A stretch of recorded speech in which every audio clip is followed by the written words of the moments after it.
इससे पिछली वाली वीडियो में हमने 6th क्लास की एक बुक है इंग्लिश की जिसका नाम है अ पैक्ट विद द सन, उसका चैप्टर नंबर 2 देखा था जिसका नाम था दी फ्रेंडली मंगूज, जो कि मेरे द्वारा आपको समझाया गया था। उसको अच्छी तरीके से समझ लिया था हमने। अब हम उसके एक्सरसाइज करने वाले हैं और एक्सरसाइज में हम दो चीज़ों को देख रहे होंगे, एक तो वर्ड मीनिंग और एक क्वेश्चन आंसर। तो जब मैं आपको वर्ड मीनिंग इस चैप्टर की करा रहा हूँ, यानी वो शब्द जो कि थोड़े से कठिन हैं जिनका मतलब हमें पता होना चाहिए अभी से 6th क्लास से ही, तो वो आप एक पेज पर लिख लेना इसी कॉपी की और उन्हें लगातार सिलेबस के दौरान याद करते रहना। साथ ही साथ इसके जो क्वेश्चन आंसर मिलेंगे आपको वो भी साथ ही साथ याद करने हैं आपको। एक बार हम एक्सरसाइज करने से पहले फिर से कहानी को सुन लेते हैं। मैंने बताया था कहानी किस पे आधारित है।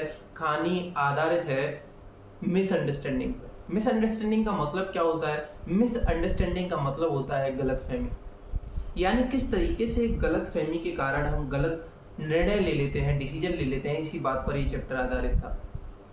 इस चैप्टर की एक बार कहानी रिवाइज करने की कोशिश करें, सोचने की कोशिश करें तो क्या थी कि एक गांव था। एक गांव में एक किसान था, उसकी पत्नी थी और उनका अभी अभी एक बेटा हुआ था और बेटा छोटा ही था। तो किसान अपनी पत्नी से एक दिन सलाह देता है कि क्यों ना हम इसके लिए एक पेट ले आए, ताकि जब ये बड़ा हो और वो पेट भी बड़ा हो तो दोनों साथ साथ खेला करें, साथ साथ रहा करें। तो बीवी वो उसकी इस बात पर राजी हो जाती है। बीवी मान जाती है। तो शाम को देखते हैं, कुछ दिनों के बाद शाम को जो किसान होता है वो क्या लाता है, एक मंगूज लाता है, बहुत छोटा सा मंगूज, यानी एक नेवला लाता है। और नेवला जो होता है वो बच्चा ही होता है, ये बात बीवी भी कहती है। समय बीतता है, मंगूज 6 महीने के अंदर अपने पूरे बड़ा हो जाता है, यानी फुल साइज में पहुंच जाता है। जबकि अभी बच्चा 6 महीने में उतना से थोड़ा सा ग्रोथ करके थोड़ा ही बड़ा हुआ था, लेकिन अभी वो चलना भी नहीं जानता, अपने पालने में ही पड़ा रहता है। लेकिन मंगूज अपनी पूरे हाइट पर पहुंच गया होता है, पूरी तरीके से ग्रो कर चुका होता है। मंगूज एक दिन की बात है कि जो पत्नी होती है किसान की, वो सोचती है कि ला मार्केट चली जाऊं और वहां से जो भी घर का सामान है, ग्रोसरीज हैं, वो ले आऊं। तो वो एक बास्केट उठाती है और अपने पति से कहती है कि एक बात कहूं, मुन्ने का ध्यान रखना, बेटे का ध्यान रखना, मुझे भरोसा नहीं है, मुझे डर लगता है मंगूज वगैरह और कोई भी जानवर पे, आप नजर रखना बच्चे पे। तो उसका जो पति होता है वो समझाता है कि ऐसी बात नहीं है, बेटा और मंगूज जो है वो एक दूसरे के दोस्त हैं और मंगूज वैसे भी फ्रेंडली जानवर होते हैं। फ्रेंडली जानवर का मतलब क्या? मित्रतापूर्ण जानवर होते हैं, ऐसे जानवर जो कि दूसरे के साथ दोस्ती रखते हैं। तो तुम्हें चिंता या फिक्र करने की कोई बात नहीं है, तुम आराम से बाजार जाओ, मैं हूं यहाँ।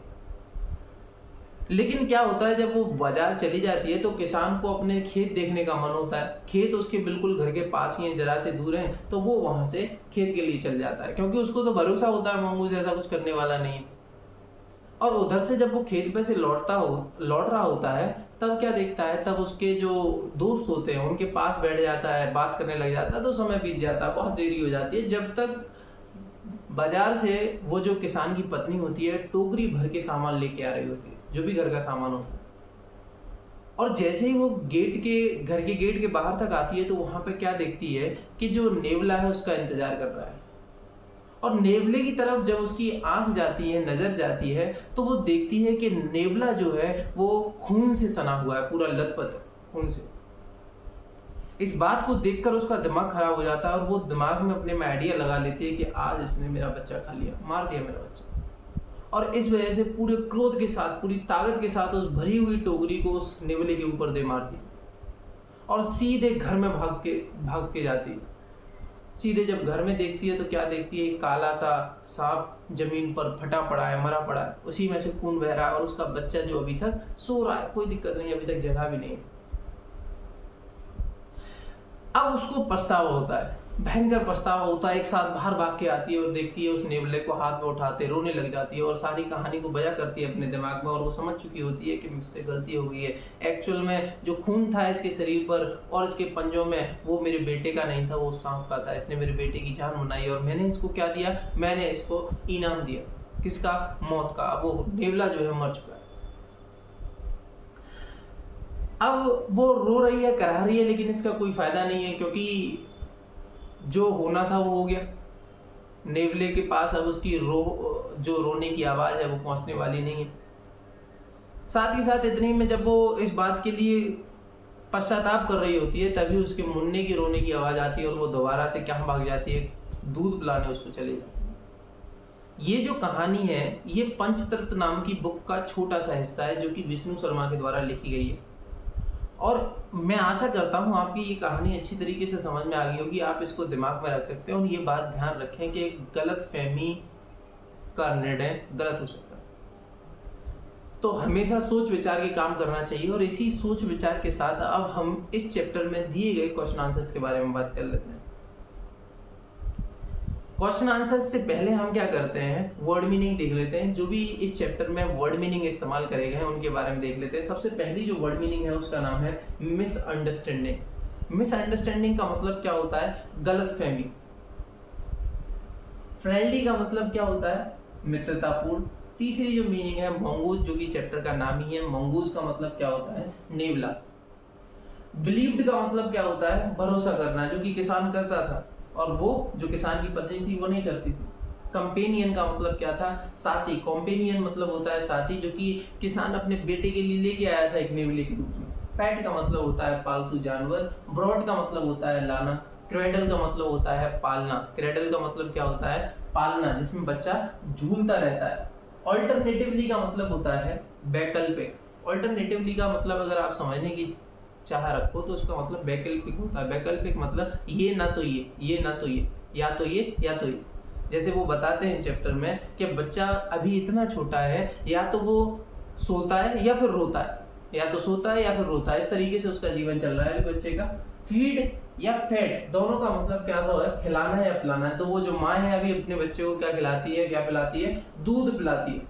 रॉक्ड का मतलब है हिलने वाला, झूलने वाला। देखो जो क्रेडल होते हैं बच्चों के, वो कैसे होते हैं, रॉक्ड क्रेडल होते हैं। रॉक्ड का मतलब होता है जो एक बार धक्का मार दे तो आगे पीछे होते रहें, आगे पीछे होते रहें। इसी तरीके के आपने देखे होंगे झूला जो होते हैं, सावन का महीना चल रहा है इस समय पे और झूले पड़े होंगे गाँव में पेड़ों पर, तो वो भी आगे पीछे होते रहते हैं। कृष्ण जी की जन्माष्टमी आने वाली है, तो जन्माष्टमी पे जो झूले होते हैं कृष्ण जी के पालना होते हैं, वो भी आगे पीछे हो जाते हैं। उसी तरीके से उस बच्चे की भी जो पालना था वो भी रॉकिंग था। रॉकिंग मतलब आगे पीछे होता रहता है। और जब वो दूध पिलाने के बाद बाजार जाने की तैयारी करती है तो वो उसको सुला देती है रॉक करके। फ्रैंकली का मतलब होता है सच कहना, दिल से कहना, एकदम जो भी बात कहनी है वो दिल से कहने वाली बात के आगे अगर हम फ्रैंकली लगा देते हैं सर। डिसाइडेड का मतलब क्या होता है, डिसाइडेड का मतलब होता है निर्णय करना, निश्चय करना। ग्रोसरीज का मतलब क्या होता है, ग्रोसरीज का मतलब होता है किराने का सामान यानी घरेलू सामान। कस्टमरी, कस्टमरी का मतलब होता है प्रथागत या परंपरागत, यानी कस्टमरी का मतलब होता है जो कि पहले से होता आ रहा है। जैसे एग्जाम्पल के तौर पे वो बताते हैं कि जो नेवला है वो कस्टमरी बाहर निकल के खड़ा है, इंतजार कर रहा है और देखते ही भागता है उसकी लेडीज की तरफ। तो जैसे मैंने बताया भी था चैप्टर पढ़ने के दौरान कि जब हमारी मम्मी कहीं चली जाती हैं तो हम गेट पर उनका इंतजार करते रहते हैं और जब हमें दूर से वो दिखाई देती है हम दौड़ के जाते हैं। तो ये एक प्रथागत है, ऐसा चलता आ रहा है, ऐसे ही करते हैं बच्चे भी, हमारे बच्चे भी ऐसे ही करेंगे आगे चल के। तो कस्टमरी का मतलब क्या होता है, प्रथागत। स्क्रीम्ड का मतलब क्या होता है, स्क्रीम्ड का मतलब होता है चिल्लाना। तो जब वो देखती है कि नेवला पूरा खून में सना हुआ है तो चिल्ला जाती है, स्क्रीम कर जाती है। स्मियर्ड मतलब क्या होता है, लिप्त हुआ। लिप्त मतलब डूबा हुआ, यानी जो नेवला था वो पूरी तरीके से डूबा हुआ था, सने हुए थे उसके हाथ और मुंह किसमें, खून में। विक्ड का मतलब क्या होता है, दुष्ट, खराब, बुरा। हिस्टेरिकली का मतलब होता है पागलों की तरह। वो जो बीवी होती है उसकी वो पागलों की तरह व्यवहार करने लग जाती है जैसी खून देखती है। रेज का मतलब RAGE, रेज का मतलब होता है क्रोध, गुस्सा, रोष। TONRN, टॉन, टॉन का मतलब होता है फाड़ना। SOBBING, शोविंग, SOBBING, शोविंग का मतलब होता है रोना धोना। हैस्टली, हैस्टली का मतलब क्या होता है, HASTILY, हैस्टली का मतलब होता है जल्दी या फौरन। RASHLY, रैशली का मतलब क्या होता है, बेतहाशा, बिना सोचे समझे। बिना सोचे समझे कोई काम करते हैं, बेतहाशा करते हैं तो उसको हम रैशली कहते हैं। स्टेयर्ड का मतलब क्या होता है, स्टेयर्ड का मतलब होता है घूरना। तो लास्ट में जब वो मर जाता है तो बीवी उसको घूरती रहती है, लेकिन घूरने से अब कोई फायदा तो होने वाला नहीं था। अफ्रेड का मतलब क्या होता है, डरना या घबराना। बाइपिंग का मतलब होता है पहुंचना। और एक और नया मीनिंग है यहाँ पे, ये याद कर लेना, क्वेश्चन में आएगा आगे। रिपेंटेंस, रिपेंटेंस का मतलब क्या होता है, रिपेंटेंस का मतलब होता है पछताना। क्या होता है? पछताना। रिपेंटेंस का मतलब क्या होता है? पछताना। तो पहले आप वीडियो पॉज करने के बाद जहां पे भी जितनी वर्ड मीनिंग दी गई है इस चैप्टर में, उन सबको एक कागज पर लिख लें और अच्छी तरीके से एक एक मीनिंग को लिख लें और उनको याद करें, ताकि जब आपको क्वेश्चन आंसर दिए जाएं चैप्टर के, कोई शब्द आए तो आप अच्छी तरीके से उसको पकड़ लें, जान लें, आंसर लिखने में आसानी रहेगी उससे। तो इसके बाद क्वेश्चन आंसर करते हैं और सबसे पहले हम जो इस चैप्टर के क्वेश्चन आंसर हैं उनको ओरली करने की कोशिश करते हैं कि हमने जो चैप्टर में पढ़ा है क्या हम उससे कुछ सीख पाए कि नहीं। तो सबसे पहला सवाल क्या कहता है? Why did the farmer bring a baby mongoose into the house? पहला सवाल कहता है कि क्यों बेबी मंगूज किसान के द्वारा घर पर लाया गया। तो हमें पता है इसका जवाब क्यों लाया गया। किसान के बेटा था छोटा सा, और वो उसके साथी के लिए, उसके दोस्त के लिए, उस कंपेनियन हो जाएगा, उसका मतलब उसके बेटे का एक कंपेनियन हो जाएगा। इस वजह से वो क्या ले आया था? एक छोटा सा मंगूज ले आया था। यही कारण है बस, ताकि वो उसके साथ बड़ा हो, खेले कूदे, बस ये बात। अगला सवाल कहता है why did not the farmers wife want to leave the baby along with the mongoose? ये कह रहा है कि साहब देखो, क्यों किसान की जो पत्नी थी वो अपने बच्चे को उस मंगूज के साथ अकेला छोड़ना नहीं चाहती। क्या कारण था ऐसा कि साहब मंगूज के साथ, मतलब मंगूज के साथ उसको अकेला नहीं छोड़ना चाहते? तो उसका जवाब, वो किसान की पत्नी को मंगूज के ऊपर कोई कैसा ही भरोसा नहीं था, उसको यकीन नहीं था तो वो आखिरी जानवर, तो उसको भरोसा नहीं हो पा रहा था कि ये कहीं मेरे बच्चे को नुकसान ना कर दे, इस वजह से वो जा नहीं रही थी उसको छोड़कर। What was the farmer comment on his wife fear? तीसरा सवाल कहता है What was the farmer comment on his wife fear? यानी fear का मतलब डर होता है, तो जो फार्मर ने क्या कहा, क्या कमेंट करी उस पे के साथ तुम्हारे डर के ऊपर, उसने फार्मर के द्वारा क्या कमेंट करी गई पत्नी के डर पर? फार्मर ने कहा कि देखो पत्नी, देखो बीवी, ये जो मंगूज होते हैं ना, ये फ्रेंडली जानवर होते हैं और ये तो अपने बच्चे का दोस्त हो चुका है, अब एक दूसरे के साथ खेलते हैं, ये इसको नुकसान नहीं पहुंचाएगा। ये बात कही गई थी। चौथा क्वेश्चन कहता है why did the farmer wife strike the mongoose with her basket? कि क्या कारण था कि किसान की पत्नी ने मंगूज को बास्केट से मार दिया। स्ट्राइक का मतलब होता है टकराना, क्यों उसको पूरी ताकत से मार दिया? कारण था मिसअंडरस्टैंडिंग। फार्मर की वाइफ ने देखा कि जो मंगूज है वो, उसका शरीर, उसका मुंह और उसके पंजे, यानी उसका माउथ और जो पंजे हैं वो खून से डूबे हुए हैं, सने हुए हैं। इस वजह से उसने अपने मिसअंडरस्टैंड कर लिया कि उसने उसके बच्चे को मार दिया और गुस्से में आके उसने उस पर वो टोकरी दे मारी।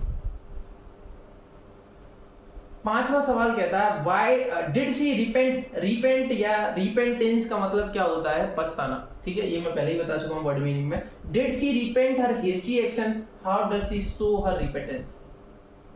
ये कह रहा है क्या वो पछताई अपने जल्दबाजी भरे निर्णय पे? तो जवाब है हाँ, पछताई तो थी। कैसे पता चलता है? क्या उसने करा? कैसे आपको लगता है कि वो पछताई? हमें ऐसे लगता है कि वो सोविंग करा उसने, रोई धोई, बहुत रोई, खूब रोई। और रोना यह हमें बताता है उसका कि वो अब पछता रही है कि उसने गलत करा। वो उसके लिए रोई, निवले के लिए। उसे लगा कि मेरा एक दूसरा बच्चा भी क्या हो गया, मेरी नासमझी की वजह से, मेरी गलतफहमी की वजह से मारा गया।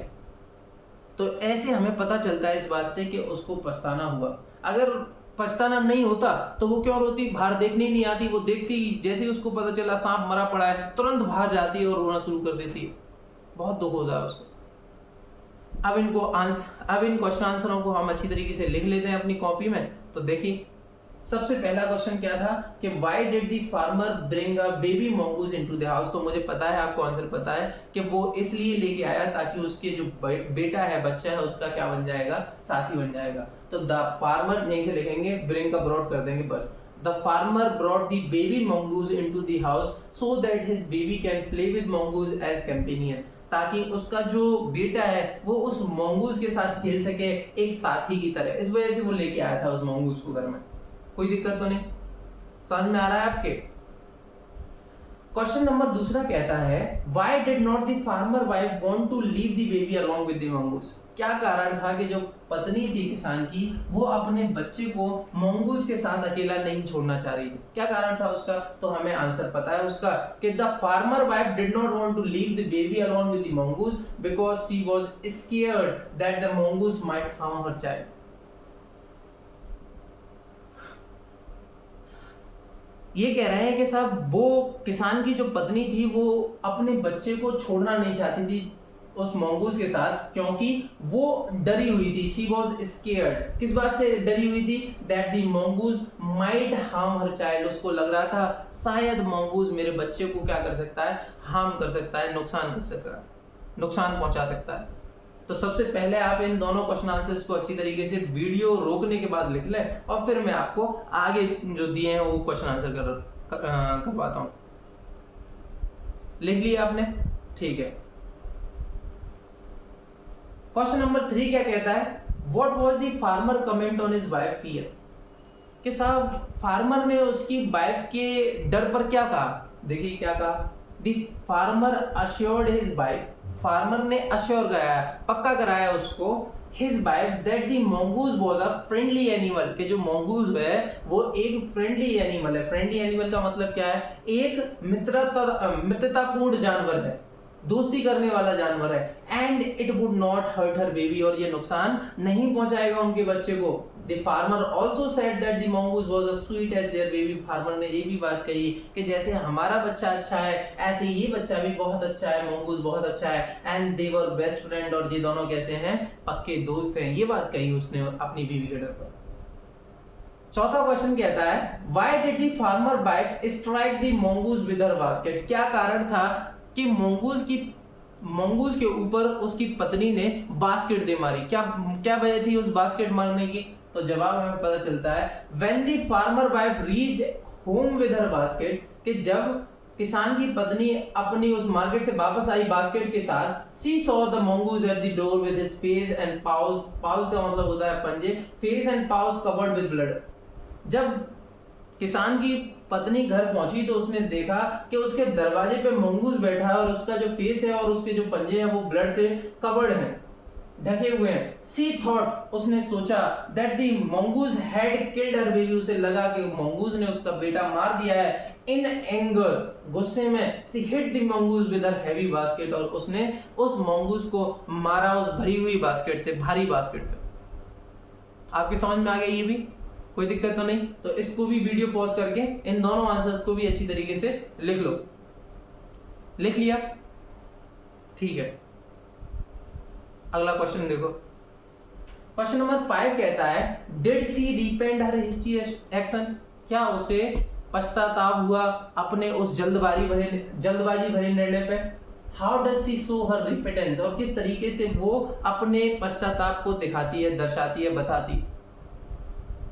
हाँ, yes, she repented by her hasty action when she realized that the mongoose had actually saved her son from a snake.